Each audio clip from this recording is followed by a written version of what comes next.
Good afternoon and welcome, Miss Melize Huggins. How are you today? I'm well, thank you. Well, you are, I think, my second guest that I met over social media.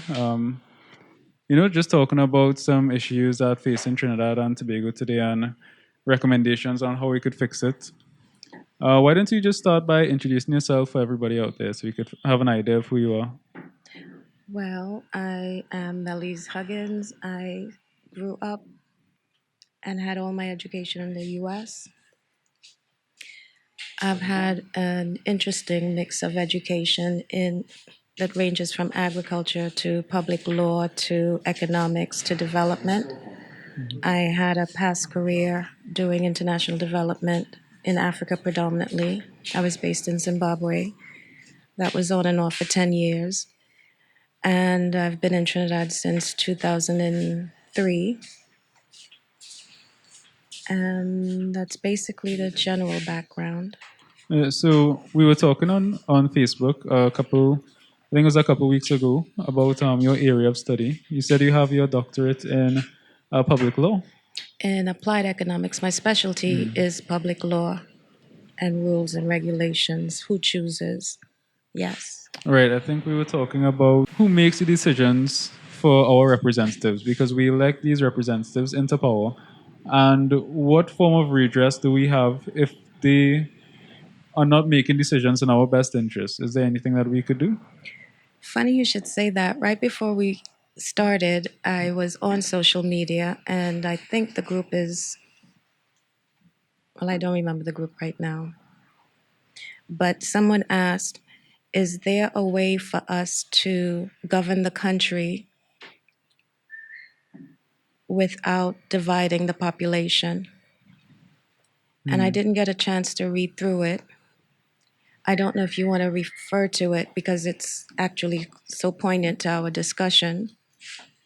But I started responding to them, yes, it is possible.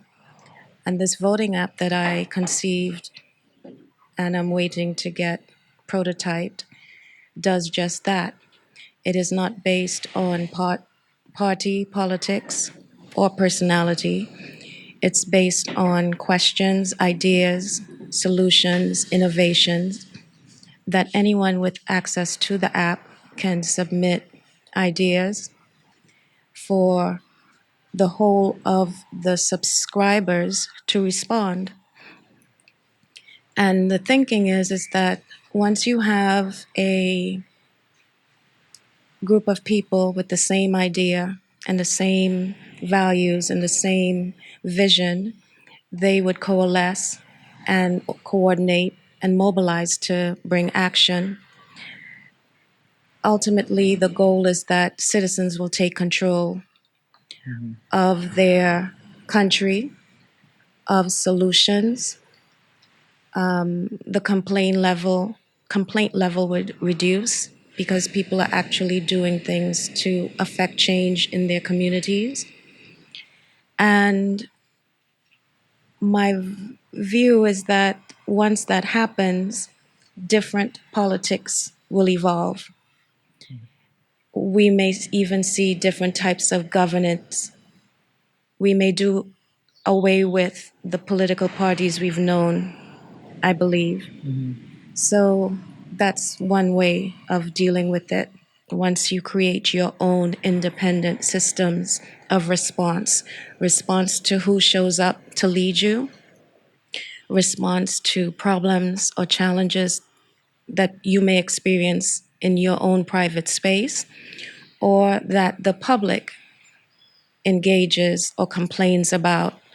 And you would know that we have many of those examples in Trinidad and Tobago. That's true. But I'm thinking there'd also have to be some tweaking to it because the counter argument for that might be that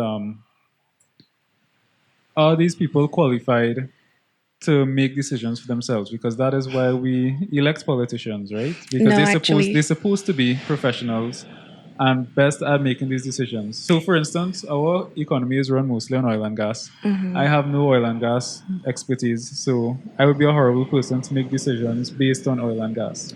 okay, All Jaleel, right. one of the things we are battling against is that paternalistic view and the impotency and incompetence of regular citizens. We've been fed that. We go to school and are taught that. We are inculcated by that. So that's why you have a lot of complaints going on and on, because people aren't taught or allowed to believe in their own abilities. So I would beg to differ at the first idea that regular citizens are not competent to lead or to give ideas or to find solutions. The fact is, I've been in Trinidad long enough where I've encountered quite a few. And the story is that they are almost always ignored. When I first came, I learned of a gentleman who was in his 80s at the time who came up with a way to, he came up with a new technology for roads that mixed bagasse in the asphalt. It is almost indestructible. He was never taken on. There are lots of examples of people like that. I just spoke to a Marcus Aurelius last night. He has ideas for building roads. I didn't get into the nitty gritty of it with him.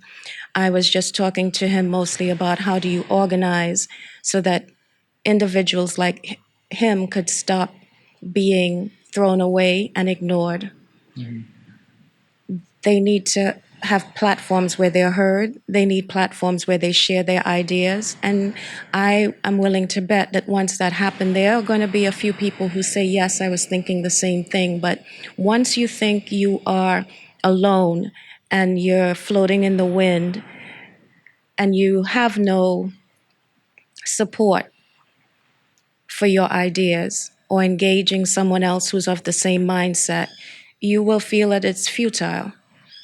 You said you propose that citizens aren't as competent as the politicos or political or politicians that we choose or show up. And I always want to ask people, how many of them are more competent than a regular citizen? Yeah, no, I never said that the citizens aren't as competent as them. I was saying the system ideally should put the most competent people in charge. But it doesn't, and it The never one we has. have now, no, definitely not. I could wholeheartedly agree on that. The system we Wonderful. have right now does not put the most competent people in charge. Right.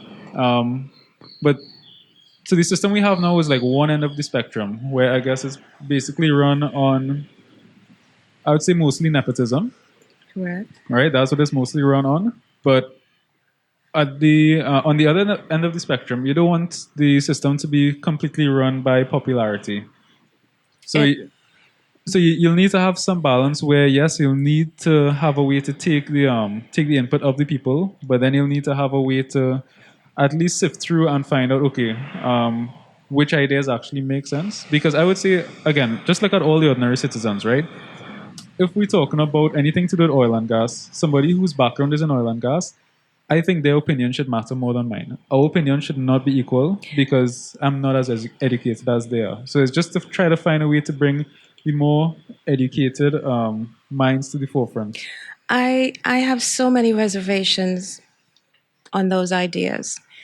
The first of which is I don't know while I've been here in Trinidad that the most competent people who have been assigned to portfolios are the ones most able or trained or read or even involved enough where they come up with solutions for the ministries that they manage. And I want to repeat myself.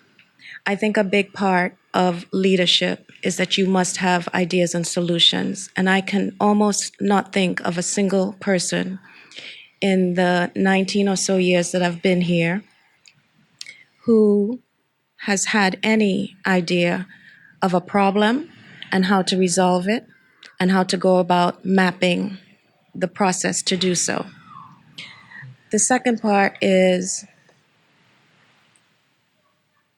I really believe that we will not move forward as a people of a country or as members of the globe or the global population if we do not change and deconstruct and interrogate a lot of our ideas that we hold as true.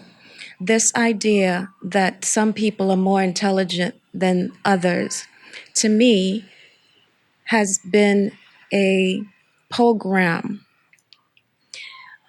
of theft, of the way in which the world has been structured and ordered to operate. It is not one of meritocracy, though you hear it's a merit system. I can use many examples, one of which that was the most popular was the celebrities who were paying to get their children in Ivy League schools in the US. Having gone through the school system there, I can tell you that this was not news, this is not new. This is how the America, I shouldn't say the Americas, but the US has operated ever since day one.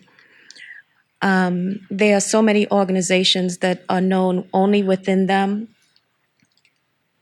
only within a closed society. Those children are often called legacies. They get in whether they have the grades or the SATs or any kind of academic accomplishment.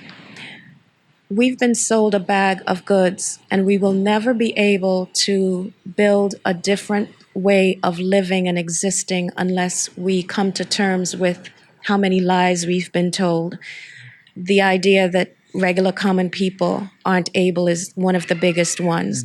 And it is a huge barrier because even when you tell people and you go to them and you say, you know, you could do this a different way, you have the ability to do X, Y, and Z.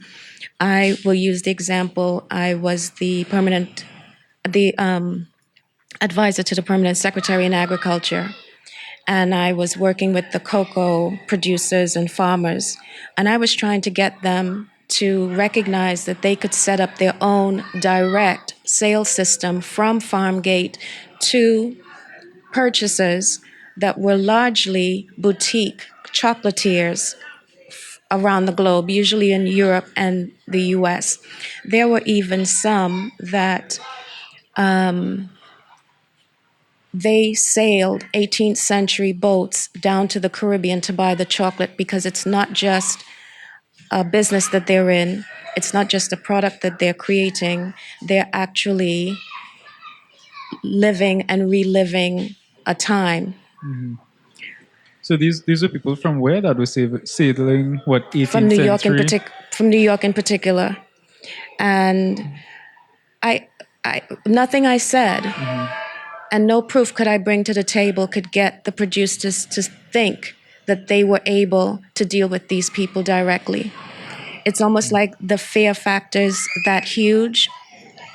They cannot conceive of themselves outside the boxes that they've been placed in, yet they will continue to complain that they get pennies for their cocoa that is, according to world standards, the best in the world. So they still operate in a system that was designed during slavery times and hasn't changed since. But to get people to change is almost impossible. But I do believe the work has to happen and it has to proceed. Yeah, so a couple things that I want to touch on. Um, well, I think ordinary people are definitely just as capable as everybody else, right? The problem is, as you were touching on with that scandal where you had celebrities paying to get their children into colleges and stuff, is that the college degrees, the university degrees, the PhDs, those are what we used to use as an indicator to prove that this person has that capability. So it would meant to say that if you have a PhD, you should have this capability. That's what it was supposed to show, Can I right? tell you something? All of that has gone through. Well, yeah, that's what I get into. Now, that does not say that if somebody does not have a PhD, they're not capable. It just means no, they didn't go through this formal education thing. Now, the problem we have is that that system, which is what we used to base our meritocratic system on, has now become tainted by money. So you could take these pieces of paper that's supposed to show that hey, this person has this ability, and you could just take somebody without that ability, but because they have access to money, they could pay for themselves to get that qualification now, and they are seen to be having this ability. Not only that, I think we have here in Trinidad and Tobago, dare I say, a lot of people with certificates and degrees and PhDs that they never did the research for, they never read for. You have people who have PhDs where their document, their dissertation bounded copy shows one date, yet their exam shows another after the publication. That could never happen. What I'm suggesting to you is I'm not sure the corruption of the system just got started. I will tell you, though, that from being an international functionary, excuse me, that how I see PhDs dealt with in Trinidad and Tobago is almost derelict. It is not a measure of any kind of competence whatsoever, not even reading nor comprehension. And doing a PhD is supposed to be about identifying a problem, and you set about a research course. A lot of people don't know how to do that, and I know they don't know how to do that by listening to them. A lot of the commentators that you hear after the budget on political platforms, at meetings, at conferences, they literally have zero competence. So I think we've just been turned completely off kilter. I'm not even willing to say when we were ever really on, because I think there were always issues needed to resolve. What we learn, for instance, here in Trinidad and Tobago, we learn a lot of dominant paradigms for places that are not Trinidad and Tobago. People here, there was a time where people here were doing a lot of greenhouses. Greenhouses weren't meant for a A tropical climate tropical like ours, climate. with so much hot sun. Right now, we have hydroponics and aquaponics that's all the rage. Yet still here in Trinidad, we complain about the food bill, but do you know what the operators of hydroponics and aquaponics do? What is that? They implement the technology that's supposed to give you an increase in yield and apply it as if they're doing land agriculture. Okay, you're gonna have to break that down for me because agriculture is outside of my I understand. area of expertise. So, what exactly, what changes do they make to the ordinary way of operating? The whole value of doing hydroponics and aquaponics is that you can go up and you can magnify your floor space by how many times you go up. So if you're setting up a system, if you were farming and you were using 500 square feet and you decide to convert to hydroponics or aquaponics, you wouldn't set a bed of hydroponics on the same 500 square feet. Alright, you'll set it on maybe 100 Stacks, and go up five or you can stories. do it 500 and do it 5 stories or 10 stories, depending on how high it is. We are not doing that yet. That's one of the innovative ideas I have in the back of my mind. Not only to do it, but for us to do it indoors in each home. I've been unemployed for the last 10 years. I've been homeless for the last 19 months. I got dreadfully ill for lack of, excuse me, nutrition. I had this idea long before all of that happened, but I realized I had a solution for people who are poor, who are money poor, who are unemployed. They may be very skilled, but if they're outside the circles and outside the spheres of influence, they're almost as if they're without any resource. And I thought this is a solution for people to eat and be healthy and be whole, even if you don't have money, even if you don't have a job. And it's a system that constantly replenishes itself. The plants never die. So I think the way to get that implemented is to find some way to get a DIY kit that anybody could easily learn and set up, and then maybe give them instructions on how to run it with certain crops as well. The hesitation I have about that great sounding idea is that we're now doing it indoors. I'm now proposing that it be done indoors in people's homes. I can't take the risk to suggest to someone do a DIY kit that's set up for an industrial or outside space and there's leakage to run the risk of people losing whatever valuables they have. I actually believe two things. The systems need to be set up or tested or designed directly for indoors. And two, I believe they need to be highly aesthetically inclined. We can't use the massive PVC type pipes and regular old plastic boxes. I actually met someone who did just that. And when he built it, I think he was single. He had to dismantle it because his partner thought it was an atrocity. Yeah, especially to have indoors. Yes. So it needs to be designed, it needs to be pleasant to the eye. And there are systems like that already existing. They do it in a flurry in Europe and in a few places, high end places in the US. But I am advocating not to buy DIY systems because that is also about having money and resources. I am about building it because the solution really is, again, for poor people, for resource poor people. I see it as a revolutionary solution because at once you have food systems for people who may be in refugee camps. You could set this up anywhere. And it's not practical to tell someone to get a DIY kit. What is practical is to show them how to do it with the resources and the implements that exist in their place where they live, whether Well, it's Haiti. even like a DIY manual then. Well, I am writing one right now. The challenge I have is how do I write it and put up a model that conveys to people wherever they are in the world that they can emulate it, because it's not a DIY where I'm showing you the steps and you use the same things, or you will have the same environment, or you'll have the same conditions. I am going to process, and this is the challenge of conveying and communicating how you can set up a system wherever you are. It's like doing mathematics, I gather.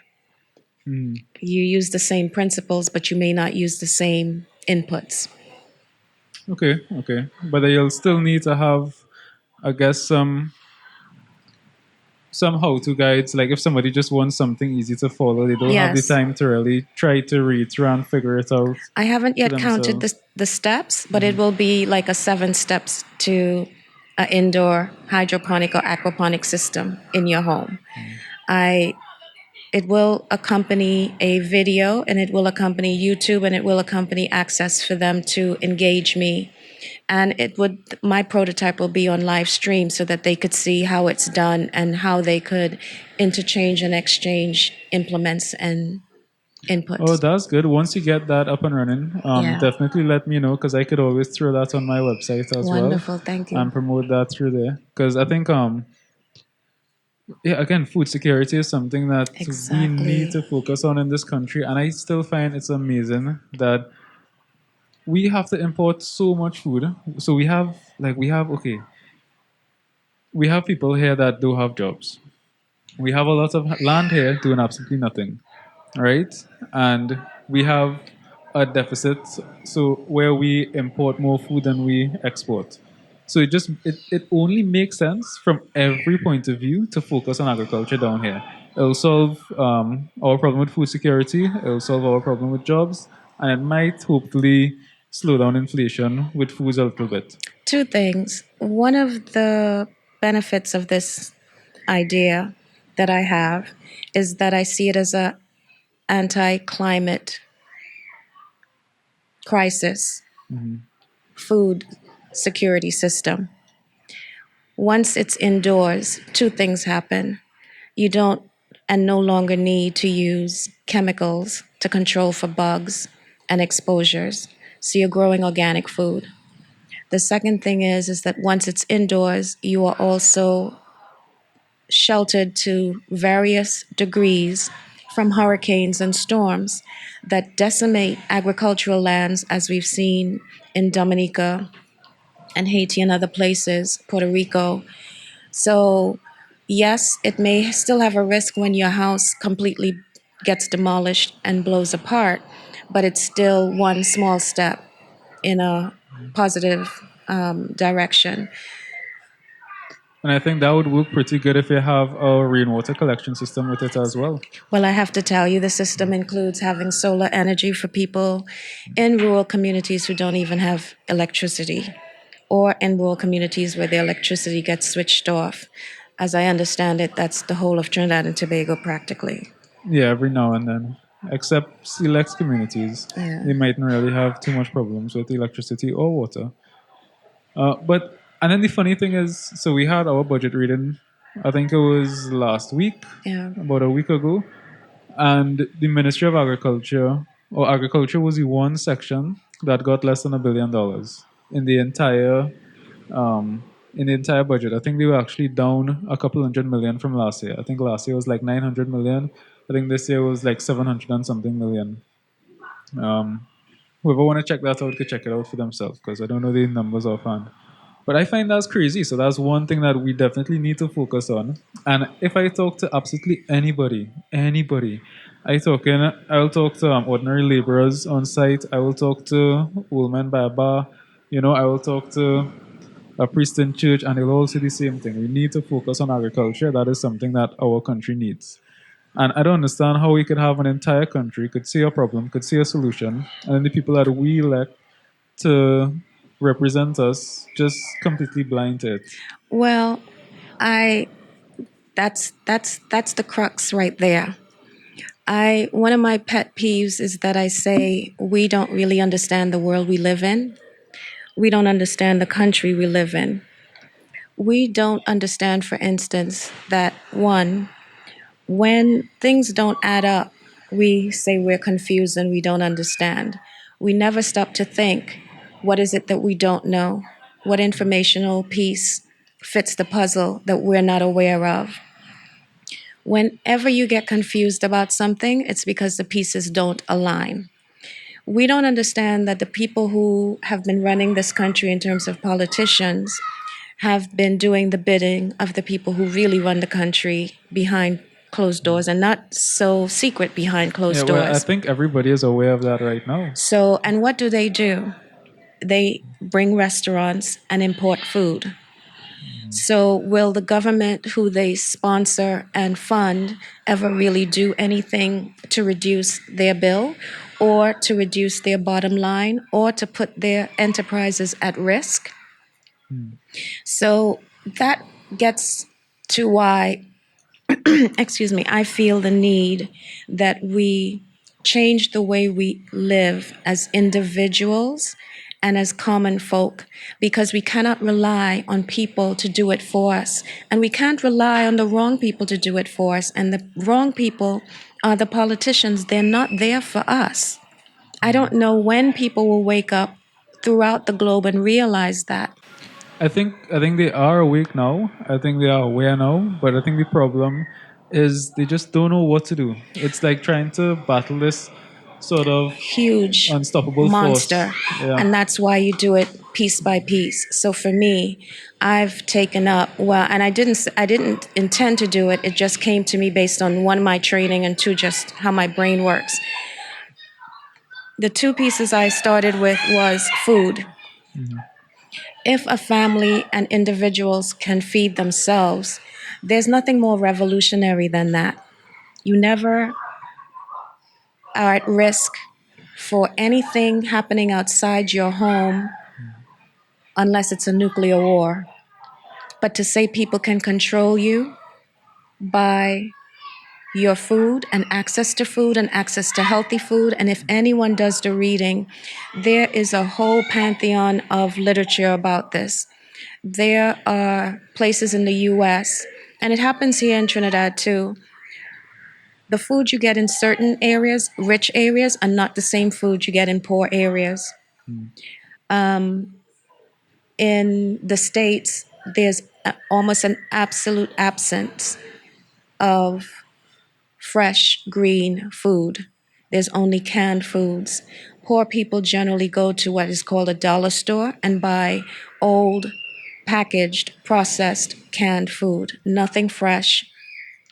That's problematic. The other thing I focus on is voting. And I need to state I have this idea about a voting app that is not controlled, not in the dominion, not under the governance, not under the regulation of any government or nation state. It is like any other app that an individual downloads and uses. The purpose of it is to have as much and as wide a subscription as possible for us to ultimately link over and across borders, but we're dealing with the same stories. How far have you reached with developing this app? Did you? I need to get a prototype done. Okay, so you're still Funding looking is for the somebody issue. right now to Yes. help out. Yeah. And it's kind of intricate. The third thing I look at is financials. I read a book years ago by someone I wanted to bring to Trinidad to talk. His name is C.K. Pralahad, an Indian academic, and he wrote The Bottom of the Pyramid. And it's almost like the title of the book appealed to my heart more so than anything written in the book. And it's like everything I've been doing or emerged to do since then is about that. I'm about the people at the bottom of the pyramid. And I don't think we understand that the people at the bottom of the pyramid is everybody under a 1 or 2%. Anybody who has to work for a living, you're at the bottom of the pyramid. And so I'm looking at our independent financial systems, which, by the way, in Africa has already made leaps and bounds, where they can trade and send and use funds on their cellular phone without going to a bank. Here in Trinidad and Tobago, the banking system runs and operates on several wheels that in the US system are egregious federal crimes: collusion, price fixing, coordinated fees. Those things are illegal in the US, but they operate as such here. Credit cards. In the US, only the poorest of the population have to pay for credit.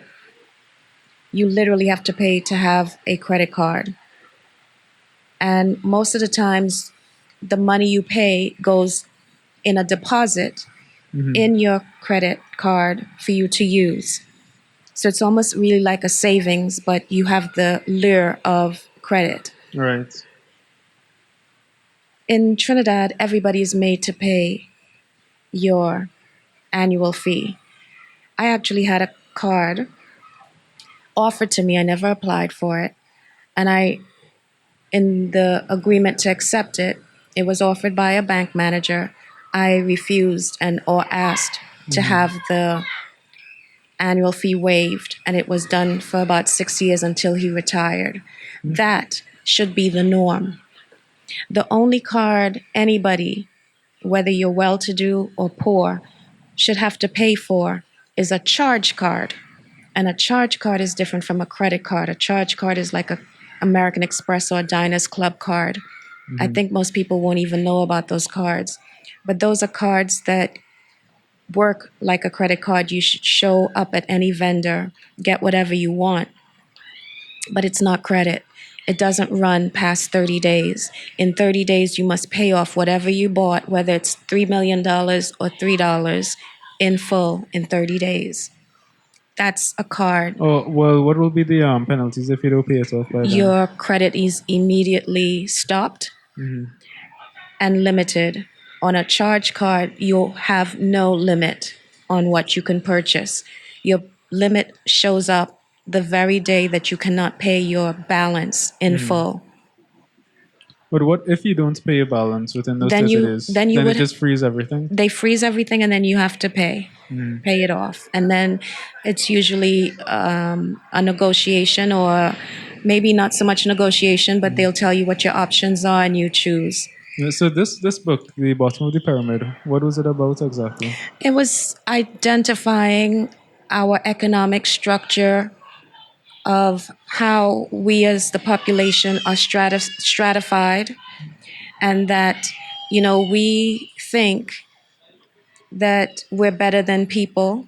We think that because we have a job, we're better than someone else. Because we have education, we're better than someone else. It is only now, and I'm not sure how many years it's been since that book was first written, but it's only like 10, almost 20 decades later, 20 decades, 2 decades later, that we're realizing the truth of the book. How many educated and competent people are unemployed now? How many people can't afford homes now? How many people can't afford health care?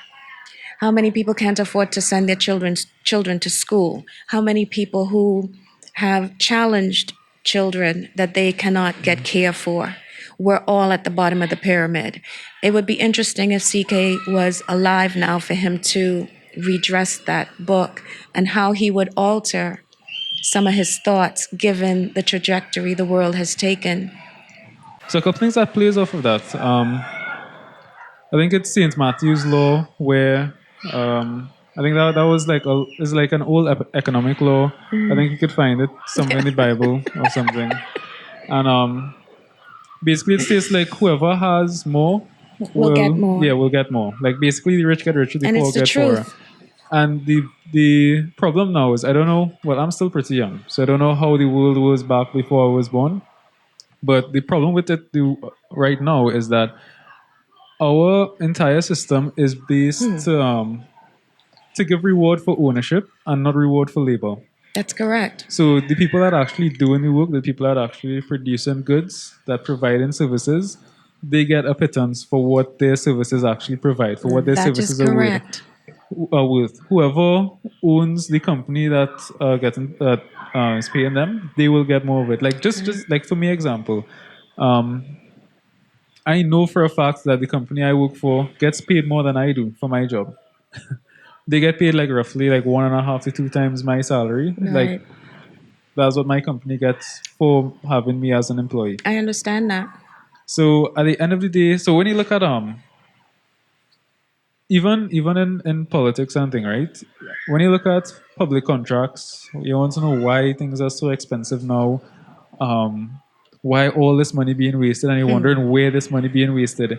The money not being wasted on the That's people correct. doing the jobs. The money is just kind of flying above their head. Everything perfectly legal, by the way. This Everything is perfectly what? legal. Everything is perfectly legal. We should discuss what legal is, Legal means which we get back to the they whole they issue not of they not public law. yeah. So legal means they can't get arrested for it. So for instance, um, no, I'm not making minimum wage. I'm making well above minimum wage. All right. So there is no law that makes my company have to pay me a certain amount. It just depends on supply and demand. Um, Everybody looking for job now, so they allow to pay workers less, But right? Because people are willing to work for less. But the company is still able to charge more because of inflation. They could claim that they have overheads and stuff, and they have all these reasons for them to raise their price. So they could raise their price, raise their profits, and still pay their employees less. Now, as far as I know, there isn't anything illegal about that, but it still drives inequality and it still causes a lot of wastage going to the people who have the ownership and not the people that actually do any labor. I agree with everything you say. My only issue is that I want us to start recognizing that what we call legal is only licensed to do, and licensed for certain people to do, and licensed for certain people to access. once we understand that, I think we would start to get the power to insist on our own license and insist on our own laws and structures. It's actually quite criminal how a lot of businesses operate. And there are places in the globe where there are restrictions on the multiple of times the lowest laborer Yeah, well, so to the the CEO could only get paid X, so right, and many X times, professionals. yeah, So the lowest the labor. ideas are out there and they're possible, but when you're on a plantation colonial economy, we can't expect them to act evolved. And that's one of the things we need to figure out too. That, I hear people complain and they will say, why don't the politicians do this and why don't they do that? And can't they see this problem and can't they fix it? They're not there to fix that problem. They're there to maintain the system that works for them and their friends and their funders and financiers. So, again, I come back to the point that we need to be mindful of what it is we want done by whom and why we keep asking the people who set up the system to change it. That's not logical. Yeah, I agree.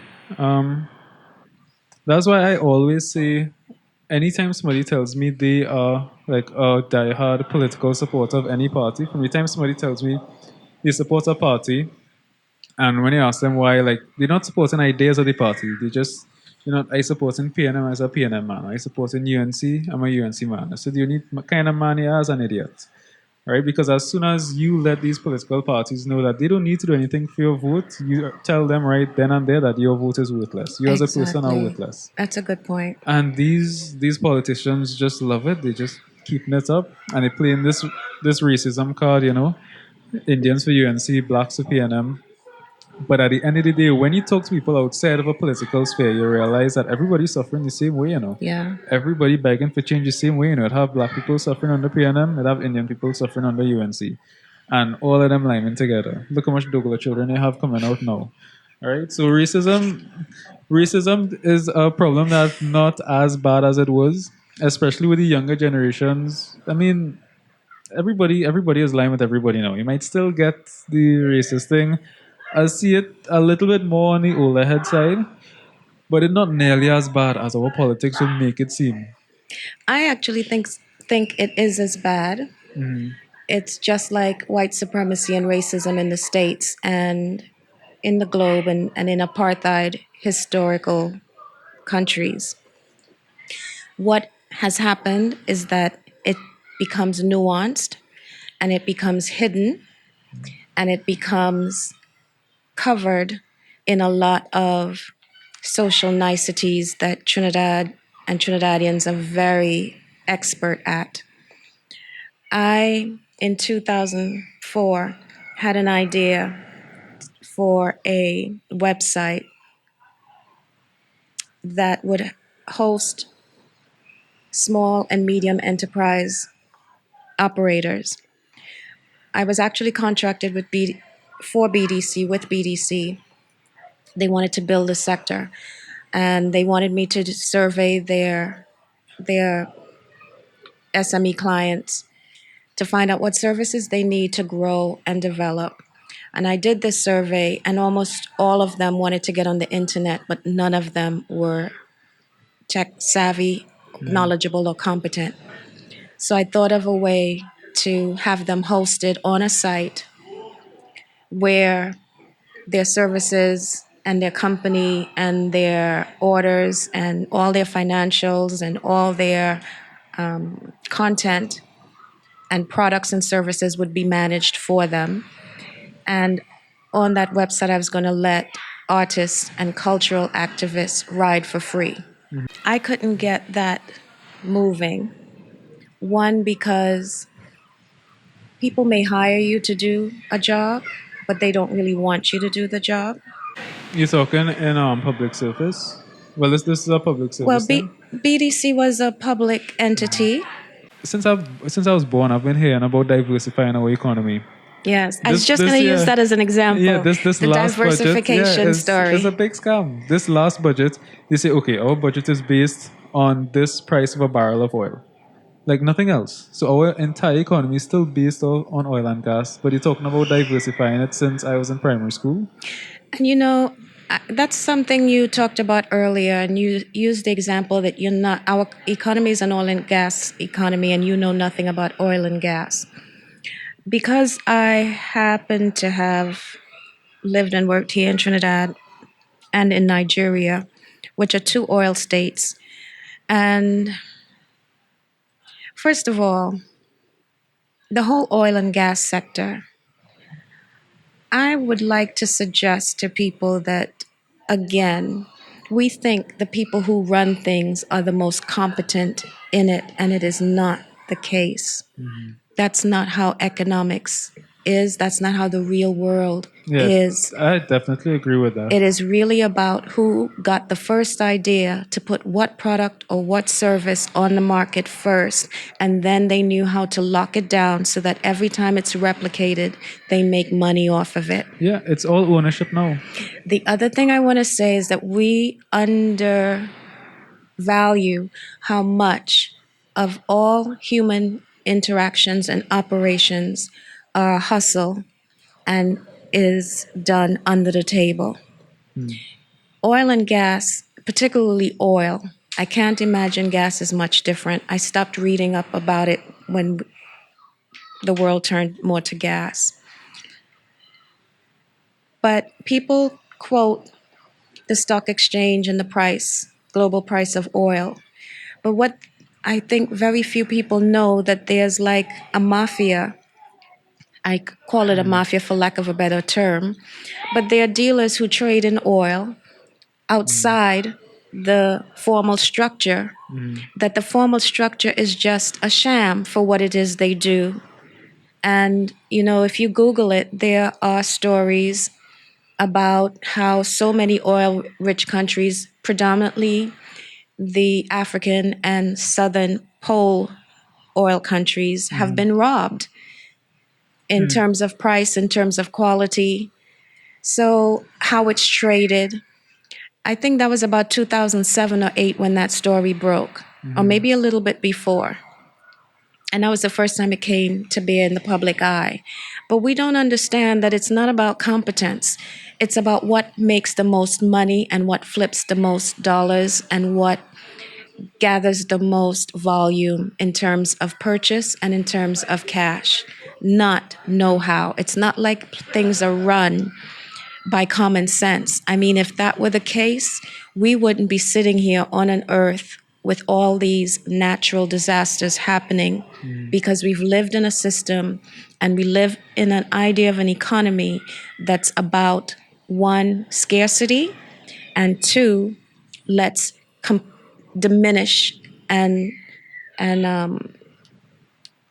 consume everything all at once. And those are two lies. It's because the importance is based more on quarterly earnings than anything else, and you can't have any long term plan or any long term idea or That's a good point. sustenance when you're just caring about That's a great if it point. went up or down this quarter. Long term. We don't do long term. We don't, never think about the choices we make, which again, we keep talking about public law, by the way. I just haven't been mentioning it. When you talk about choice, when you talk about now versus later, which we don't operate in at all, only indigenous and first people use that value system of long term and our children. But that's basically how things operate. Now, if you don't mind getting into it, so how did you become homeless? Somebody else qualified as you. And that's, I love that question because I've had so much disbelief. People would ask me, how could this happen to you? Is it a lie? Because people always say your family are your worst enemies. I think they have the potential to And be then, either your worst enemies or your biggest friends because they are generally closest to you, and whoever is closest to you has the potential to help you or hurt you the most. that's right. It's like Bob Marley's song, "Who the Cap Fit."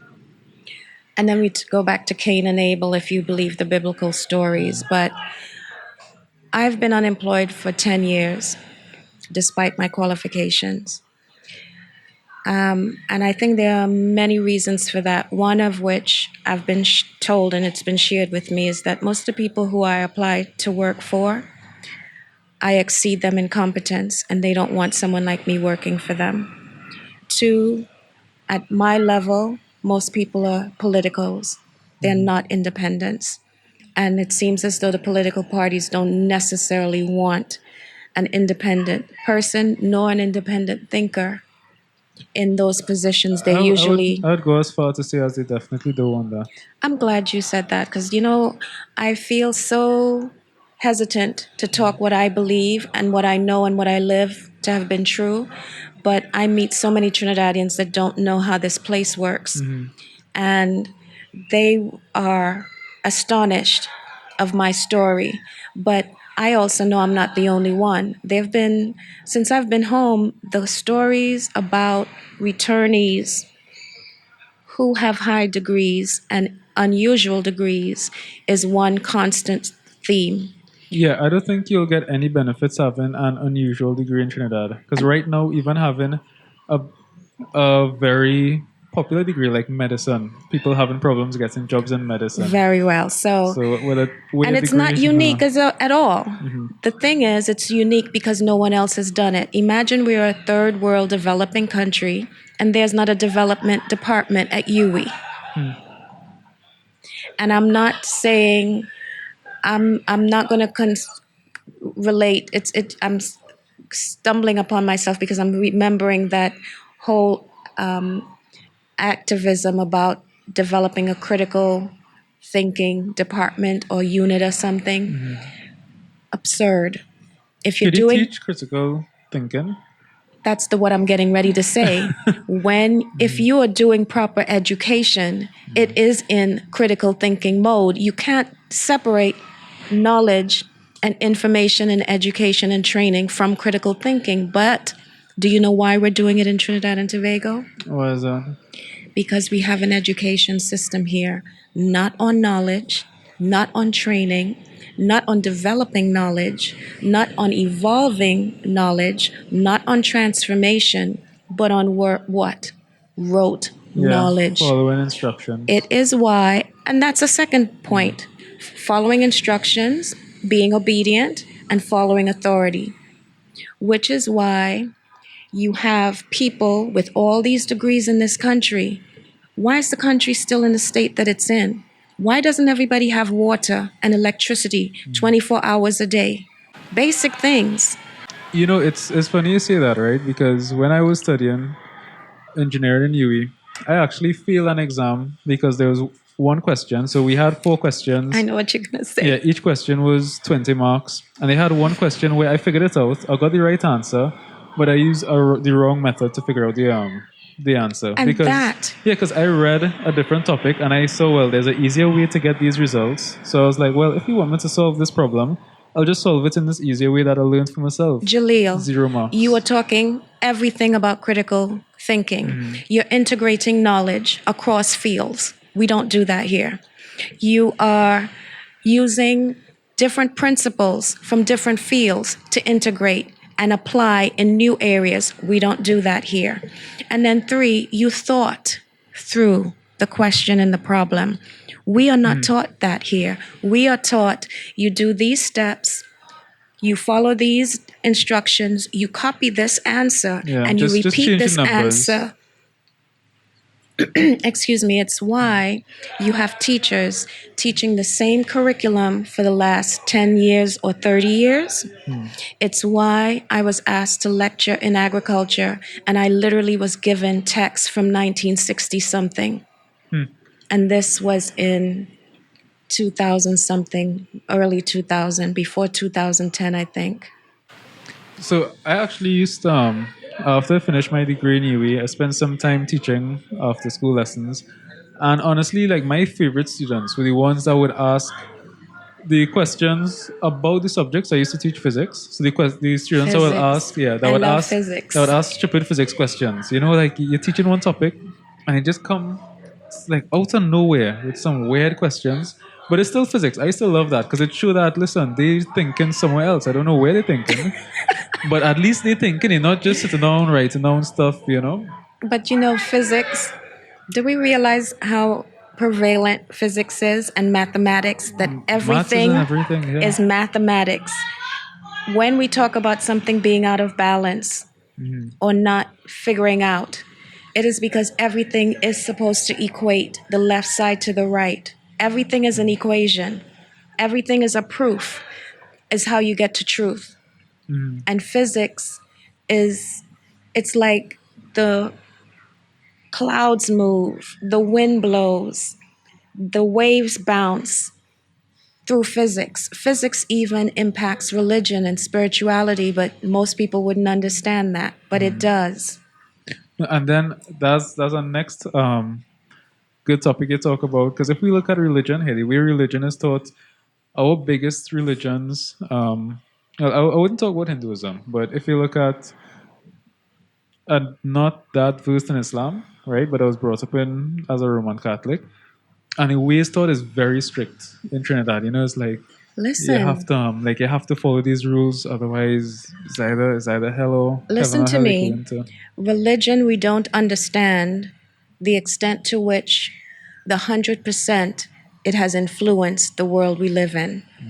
And if not economics, definitely social. We were talking off air, camera, video, about the color line.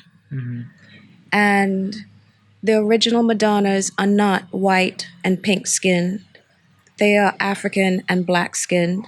And I'm guessing they weren't Catholic as well. Exactly. And the Catholic Church, I'm really trying to link it to slavery because one of the big things I'm saying is that we're still living very much slave protocols. We don't know it because we have never studied it and we've never read history that intently.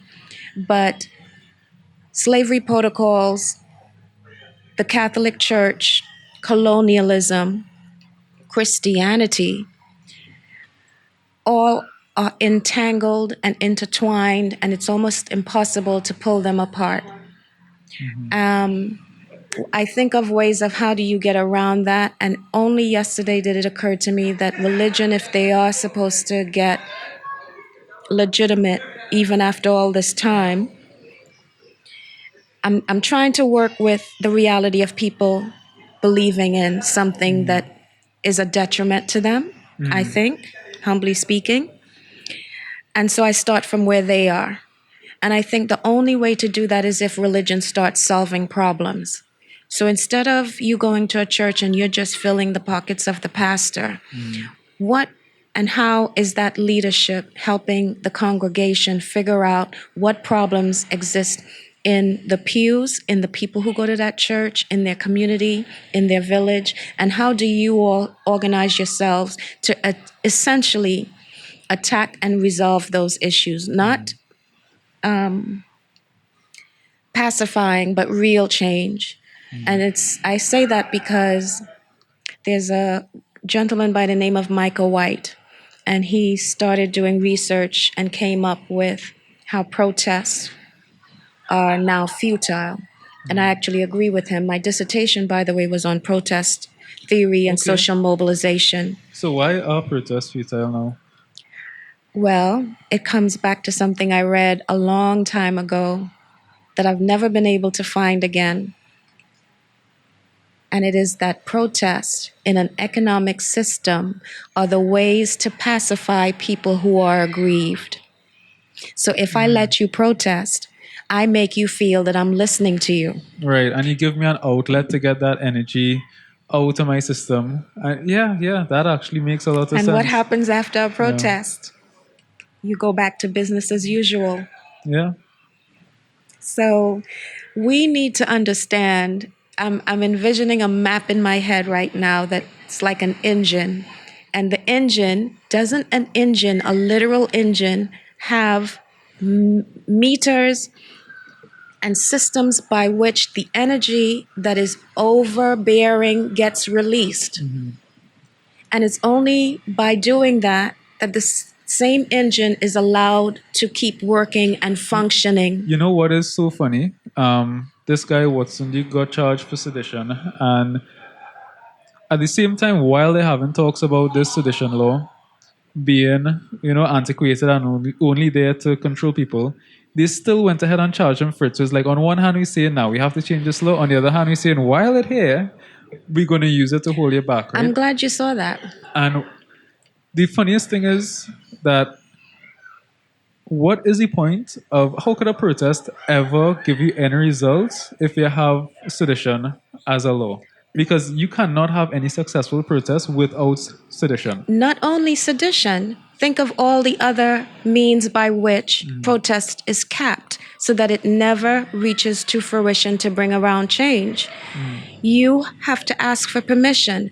How much change can you ask and expect if you have to ask the person who created the problem to allow you to protest? Yeah, exactly. So protests were there as a sort of as one of the means for like checks and balance Yep. to sort of balance the system when it's so imbalanced that you now lost all your power. That's It's like a correct. sort of That's correct. like a last resort. You could go and in a mad frenzy grab back some of that power, but now you have to go and in that mad frenzy calm yourself down and ask them, "Can you hand me back some of this power, please?" I'm glad you said what you did. So it doesn't make sense to have sedition as a problem and still think protests will make sense in this country. I think protest, again, is also a way to. Something you said just gave me an idea, but I'm losing it. But if I were to stylize the facts of what protest does and how it is futile, that might be something I need to do. But one is that it's a foil. Yeah, so well, the thing is, protests aren't inherently futile, but the system has noticed why it was effective, and I guess systematically put in laws to now make it ineffective. So if you want to have a legal protest, there's no such thing as an effective legal protest. There's no way a legal protest could be effective with the laws that they have put in place. Sedition being one of them. That's a good point. But also, let me say this. I actually think protests have been futile. And one of the biggest examples I come up with is the civil rights movement in the US. Why, if we went through civil rights, are we or did we see the repeat? And have we ever seen the stop of the murder and assassination of people willy-nilly by white people or the police? And as I mentioned, the police, again, this is information we don't know. People don't know that the police was created as slave hunters, and they had paddy wagons, and they were created to hunt and gather and capture runaway and ex-slaves, Black people. So people are shocked when they're told the police are there to protect and serve. Also a lie, because again, the public law for who? Who wrote the law for who? To pay. For at whose cost? Those are things we never ask ourselves. And so I look at civil rights. I look at the affirmative action. I don't want to call it a movement, but that was the outcome of civil rights. It was the system where acknowledging that the dominant paradigm is white, and you would give Black and minority people access. Do you know what has become of that now? White women are now the focal point of affirmative action. It's that sophisticated. Oh, and I have no idea how to respond to that. They seem to be the focal point for a lot of issues. Like something I was hearing the other day, right? This is a completely different topic. There was some stand-up comedian who was saying this, talking about this, Caitlyn Jenner, the man who transitioned to a woman, Right. and became Woman of the Year. That's correct. And now you have people saying, well, first of all, it's like women so bad at their job, you have a man have to come in and be Woman Oh of the my Year. gosh! But Wow, on the next, that's like, a good, yeah, on tough one. on the flip side You of know that what? as well. Stop. Let's Yeah. pause for a minute. That was just a joke. That was just a No, joke. but I I have some issues. Yeah. No, they were pandering to a It's not a community. Yeah, joke. they were It's pandering. not They were a pandering. joke. It showed you the absurdity behind it. The absurdity behind that pandering. But it's not a joke in that if women had not forgotten who they were and were sent to be, would we be dealing with so many interesting and difficult issues? Would we have the idea? I came up with this term. I don't know how original it was, but I came up with this term from seeing my own female relatives called toxic maternals. Toxic maternals. I have learned in the Caribbean, it's actually very common. I want to talk about at some point, not now with you, but one of the Yeah. topics I want to get to is how we have very toxic mothers who create and raise very dysfunctional girls and women who are devoid of compassion, who are devoid. I see a lot of young mothers now who don't know how to mother children. They don't know how to be loving, they don't know how to be nurturing. And when I get really critical, I see that it's in my own family. I see my own mother, I see my aunts.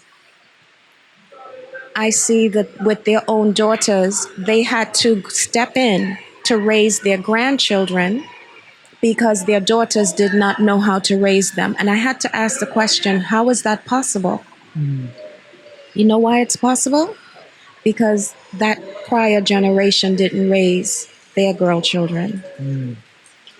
So what seems as a joke is actually quite profound and worth interrogation. But anyway, sorry, Yeah. Well, I started see. going on that We're tangent. gonna have to start wrapping up soon because only how much minutes we have left? Like I have a couple minutes left, and I see the rain come down. So that's gonna mess with the audio. But there was something else I was getting to while we're on the same topic of Caitlyn Jenner, transvestites. Yeah, and Caitlyn Jenner. and she Um, being the woman of the year. yeah, but it was right. They were also saying the funny thing is right that people don't understand that some of these people are transitioning. Like as soon as they transition from a man to a woman, they become like this beacon of strength and identity and stuff, right? And they're saying, listen, some of these people that transition into women were dumb ass men before they transitioned, and they're going to transition into dumb ass women. And all of a sudden, everybody listening to them and idolizing them. And it's just so funny to see like how people have construed popularity with um, intellect. So whereas before, you Excellent know, like point. somebody with a triple doctorate will be somebody to respect. No, uh, this person decided to have a sex reassignment done, which okay, there are some personal difficulties you have to overcome to do that, and okay, there's some strengths that you need to have to own up to that in public. Not down crying that at all, but to have him as like a beacon for gender equality and as like a position of like somebody to look towards for strength. It's just basically downplaying all the women that came before him. You know, I have to tell you, this topic is very intricate and very so entangled in a lot of emotion. I understand what you're saying. And as I listen to you, I even think about before all of this happened, there were drag queens. And I always remember two things. One, they were always emulating women, exaggeratingly so, but they were emulating women. Two, there was a theory, a cultural theory, that they were emulating black women, their cultural norms, performances, etc. I am not yet able to put legitimate intellectual thoughts and to my words, or words to my thoughts on that whole subject. I think it's very fraught. Um, the idea of who's woman.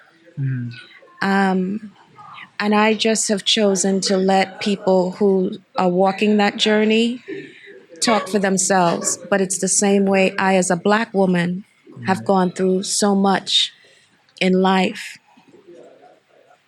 as an idea and personally speaking, that I have vowed from now on my work should be resisting anyone who tries to erase or make light of my story.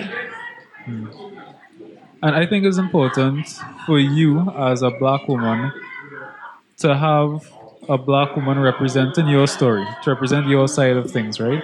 That's why, regardless of what difficulties you might be going through, or somebody with your complexion or your gender will be going through, there's only so much that I will do for myself in support. Like, I'll support it, but I'll never come out to be like a beacon or voice for it, because at the end of the day, this is something that is like a torch that needs to be carried by the person who is actually in the battle. Yeah. And as much as I could agree with whatever difficulties you're going through, or as much as I could support you, I'm not in that battle because I have a different skin color, I have a different gender. Well, let me say this. I'm listening to you, and this is the issue of having a conversation, right? You may say something, and then 2 minutes later, you may come up with a contradictory thought. I'm listening to you, and I'm like, but there are examples where you would stand up and become a beacon for something that you've never experienced. And I think about domestic violence. And I want to be clear, because one of the things I've learned from my own experience is that we always talk about domestic violence in terms of partners and males and females, or in the case of same partner, it's still partner violence.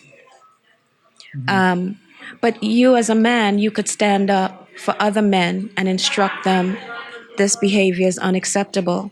So, likewise, there might be areas in which we all have the opportunity to stand up for something that we're not journeying. That is a good point. Yeah, I think what I said is definitely not an absolute. Yeah, Yeah. nothing is. Yeah, so there's a next problem too, where when I see something, people might think, "Oh, this is the way I think," I but know. it's just It's the part of underside working of it being out. public with your Yeah, views and your thoughts. yeah, And you hope people are intelligent enough to ask a question or to interrogate or give you a chance to expound, but it's the risk you take. and sometimes people have to know that it's okay to disagree with yourself Not disagree. or update your point of I think her name view. is Adichie, the Nigerian writer. I don't know. She says there's more than one narrative and story. I love that, and it's the truth. If I sit and talk to you about any one thing, there are different lines and narratives in that one story. There are different lines and narratives of why I'm 10 years unemployed.